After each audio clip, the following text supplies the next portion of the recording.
Assalamualaikum warahmatullahi wabarakatuh. Hi students, how are you today? I hope you all are in a good health. Before we learn about this chapter, let's pray together. Pray begin.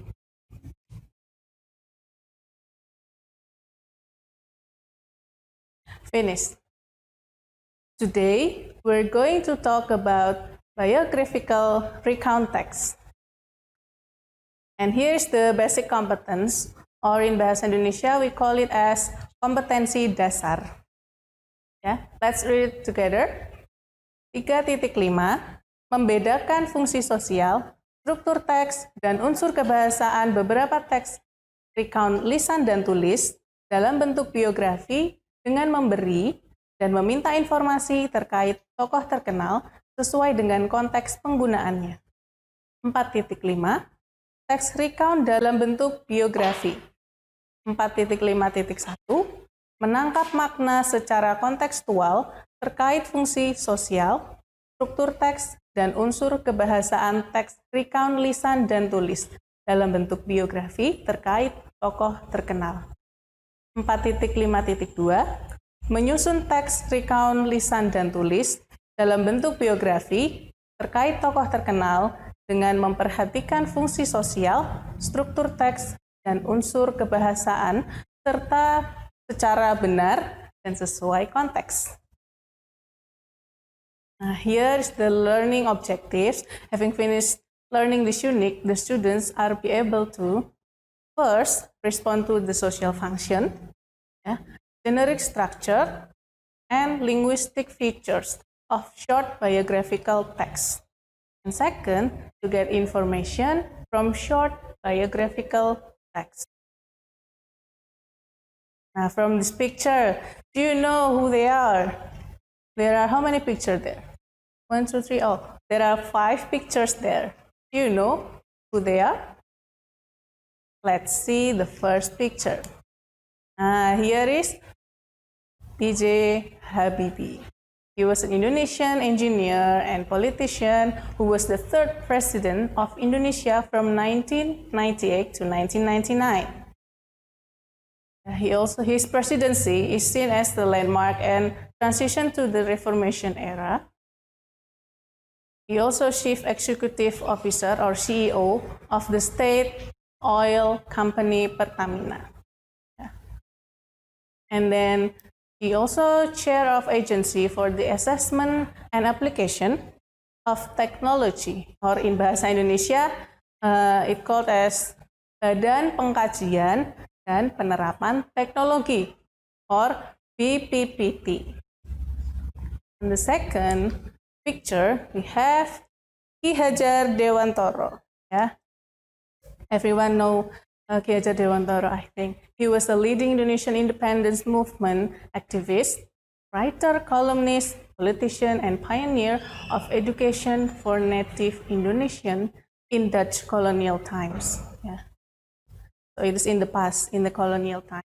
And then he founded the Taman Siswa School, and also he was honored as a national hero of Indonesia by Indonesia's first President Sukarno on November 28, 1959.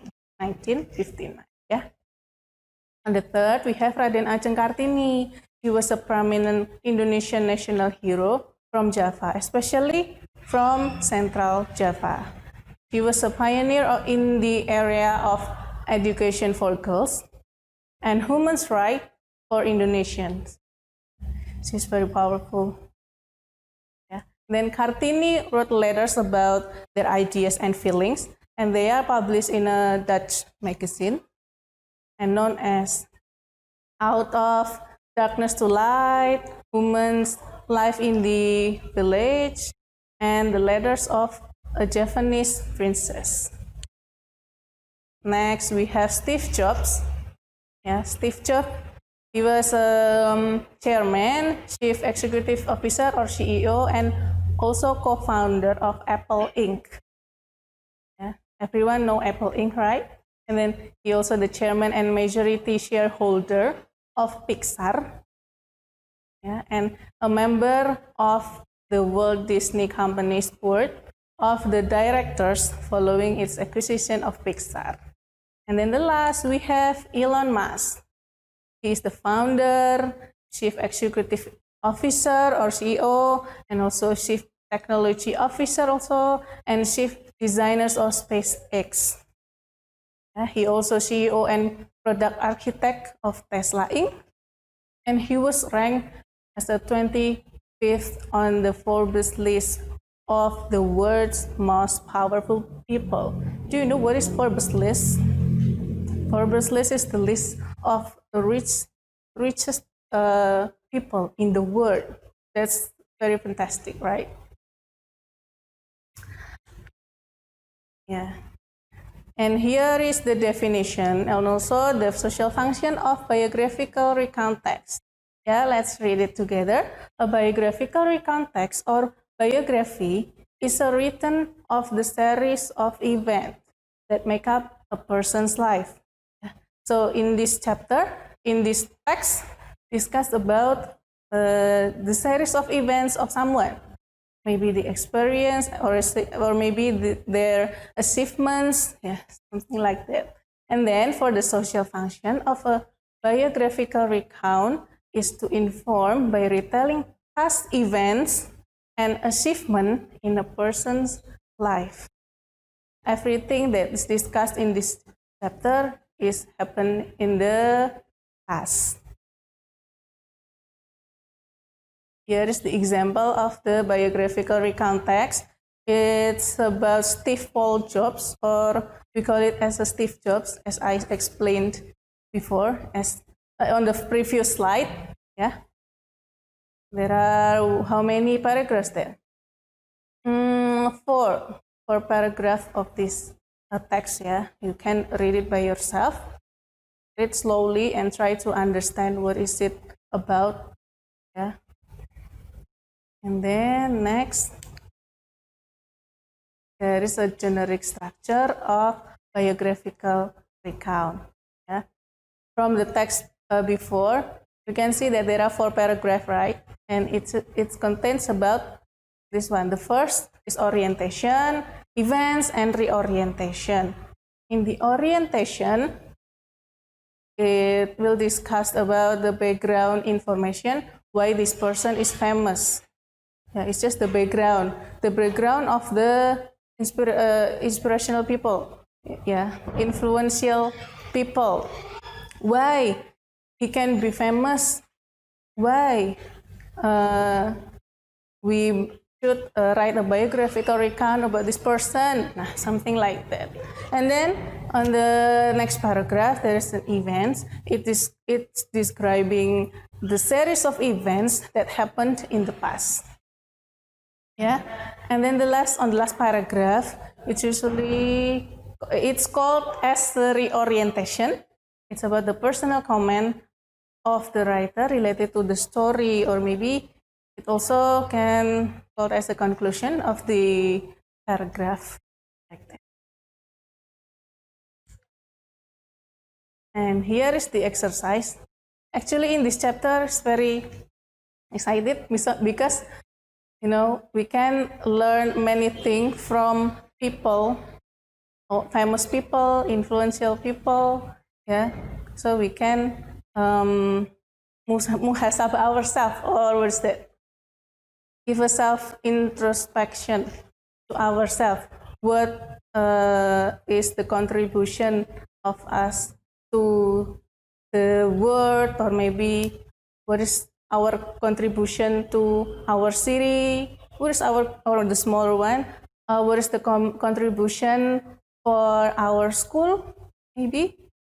And also the smallest one, maybe we can think about what is the contribution, what is our contribution to our family. Yeah. They are inspirational people. We can see the experience of them and try to look at ourselves. What is our contribution to environment? Something. Yeah. And here is the exercise.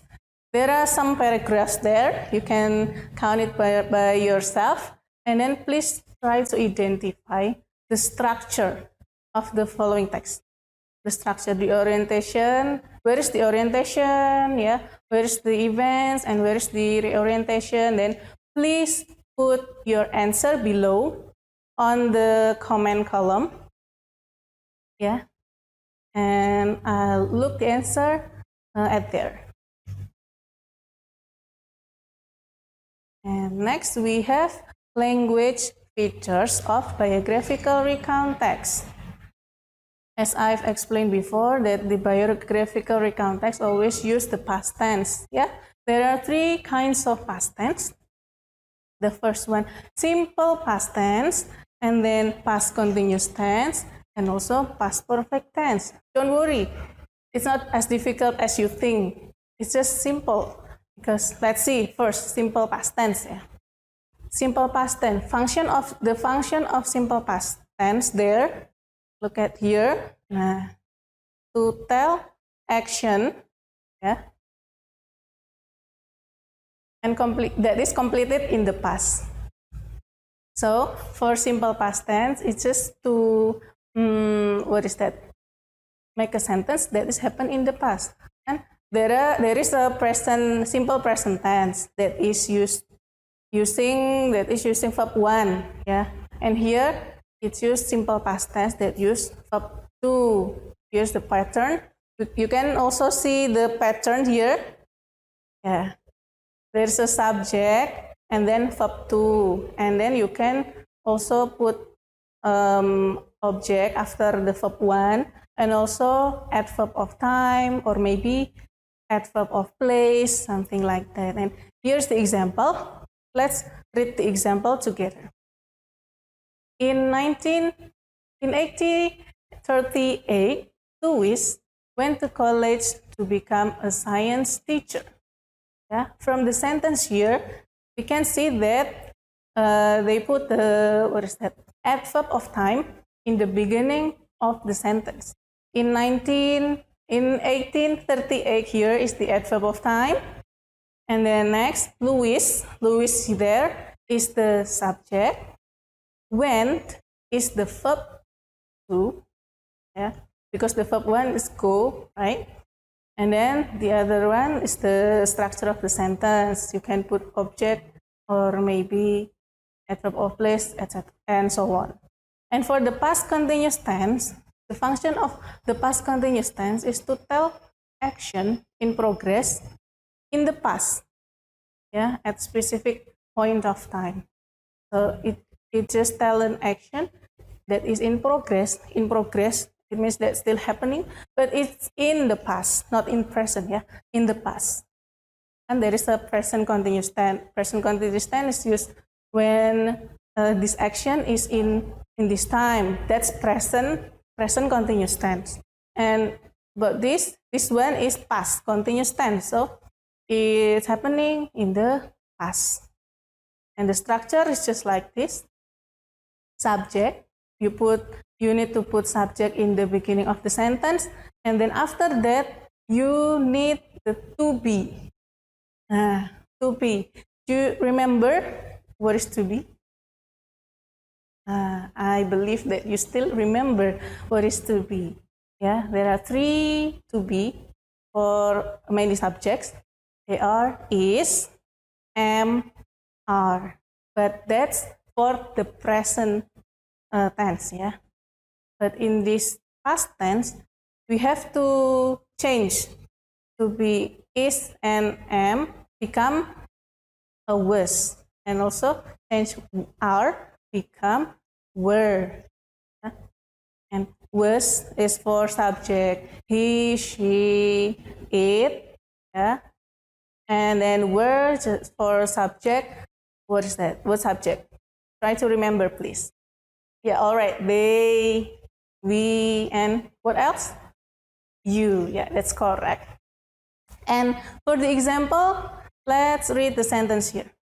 She was working when her fellow worker injured. In the sentence, where is the subject? Can you identify where is the subject of the sentence? That's very good. She is the subject of the sentence. And where is the to be? Yeah, was is the to be. Why it use was not were? Yeah, of course, because the subject here is she, not they or you. Yeah, or maybe we. No, so you must use was there as the to be, and then after the to be, just put verb plus ing, verb ing. It can be working. And there, the verb that is used is working. When there follows blah blah blah. That's the continuous of the sentence. Yeah. So just remember, in the simple past tense, you need to use verb to, and then for the past continuous tense, you need to use to be in the past form and also verb ing. Yeah. Verb plus ing, like working at the sentence. And the third, we have past perfect tense. What is the function of the past perfect tense? Past perfect tense, let's read it together. Past perfect tense is to state about an action that's completed before another action took place in the past. So, past perfect tense here is to tell an action that is happening before the other action happened at the moment, something like that.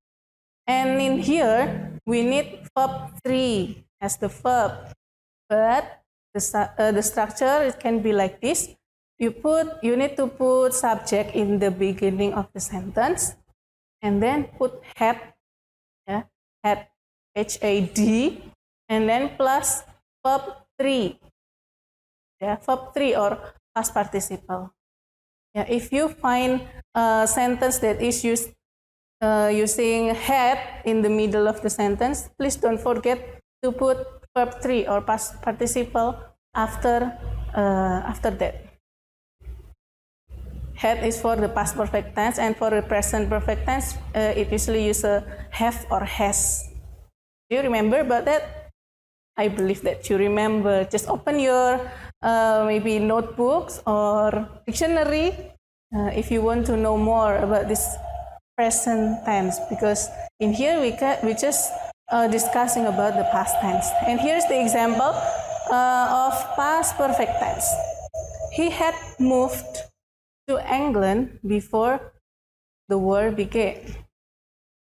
Yeah, the subject here is he there. He is the subject. Had moved is the structure. Had plus verb 3 here. Well, move there is the verb 3 or past participle. So it must put after had. And then to England before the war began is the complete sentence. So far, you get the point? If you have if you have any questions, just write down on the comment below, and then I'll try to answer your question. Or maybe you can also ask me by DM in my Instagram in the beginning of the video. Next, we also use of action verbs, or we call it as a material verbs and mental verbs. What is the difference between action verbs and also mental verbs? Yeah. Action verbs is usually known as material verbs. So it's same, yeah. Action verb and material verbs is similar, and the mental verbs here is like this. Let's see the point A. Action verbs are verbs that show physical action, yeah, or activities. And the example there, you can see the word worked, jumped, run, yeah. They are the verbs that needs an action. So you have to do something to express this verb. You have to move to do something. Run, you just need to run. And what's that? Jump, you need to jump, something like that. Yeah. And then for the mental verbs, yeah, here are verbs that state abstract action. What is abstract action? abstract action is like this one. Thought, yeah, knew, felt.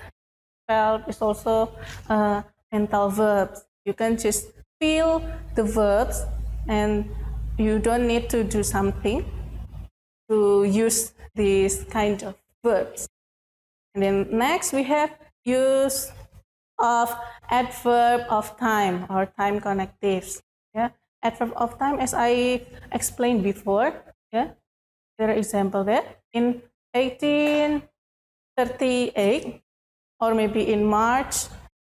In March 1843, or maybe you can use adverb of time like 100 years ago, or maybe what's that?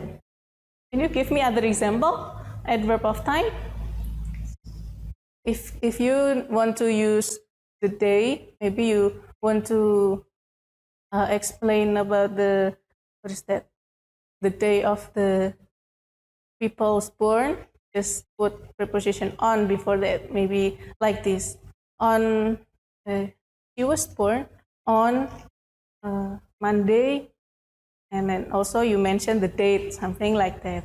And for the time connectives, here's the example. You can also see there, like at the same time, yeah, later, meanwhile. Yeah. There are so many kinds of time connectives. You can use based on the sentence that you want to make. Then the last we have adverbial clause, yeah, which allows the that is shows about time. For example, there is example there. You can also read together with me. Yeah, he practiced singing until his teacher told him to stop. Yeah. There's an italic word, italic sentence there that is showed adverbial clause. And then last we have, what is that? Sometimes biographical recount use passive voice. Now, I have an example in the previous slide, in the R.A. Kartini slide. There is a passive voice that is used there when the sentence talk about, what is that? The written books of R.A. Kartini. But yeah, it's just too far if I should go to the previous slides. So I'll use the other example like this. Louis Pasteur was born in Dole, France on December 27, and also the year there. Yeah, for the passive voice, you need to put to be. Yeah, it's just same like the use of past continuous tense. Yeah, you also need to be after the subject, but after that, if in the simple, in the past continuous tense before that I've explained to you, it used verb ing, right? Yeah, but in this moment, you need to use verb 3, yeah, or past participle. So it can be like that. Louis Pasteur was born. Louis Pasteur is the subject, and then was is the to be. And the to be was, yeah, because Louis Pasteur is only one, yeah, and then you need to use born as the verb 3, yeah, to express a passive voice. There's also the other example there. You can read it by yourself, yeah. For the second one, let's see where is the subject. Okay, that's very good. Louis there is the subject, and then where's the to be? Yeah, after the subject, of course. Was there is the to be. And then where is the past participle? Do you remember where is past participle? Yeah, past participle is verb 3. That's correct. Where is that? Yeah, the word exposed there is the past participle. Yeah. Just don't worry. This chapter is easy. Yeah, so let's learn this slowly, understand it carefully, yeah. And then for the last point, we have this one. It usually use the name of specific people in the text. Of course, because biographical recount text is just biography of someone, so you need to put the name of the people inside the text. So far, you get my point? Do you understand, or do you have any question? Yeah, as I said before, if you have any question, please put your comment below. Yeah, on the below of the video. Just comment there if you have any question, and then I'll try to respond your question at there too. We move to the next slide. Exercise again. Yeah. For the previous one, we have exercise 1, and here we have exercise 2. But I think it's a quite simple one. I don't know. What do you feel? It's easier, or it's more difficult than before? Just read it. Exercise. Pay attention to the instruction first. Yeah. If you find any exercise, please pay attention to the instruction first. Yeah. Find the meaning of the words below. I mean here in your English dictionary. English dictionary, yeah. So you have to put the meaning in English too. And after that, create a sentence using each word. Create the sentence using each word. Okay, I'll give you example, but after that you have to make another examples, yeah. This one. Nah, you can read it by yourself. Here's the example. There are so many. I give you the meaning. I mean, it's just a kind of clue, or maybe it's the answer for the meaning. But you need to make another example after this. Okay? Yeah, that's very good. Okay, that's all for today, my students. If you have any question, just please comment below, or maybe you can reach me on my Instagram. Yeah, in the beginning, I put it in the beginning of this video. Just check it out, and then keep safe and stay healthy. Don't forget to use your mask everywhere you go. And then see you next time.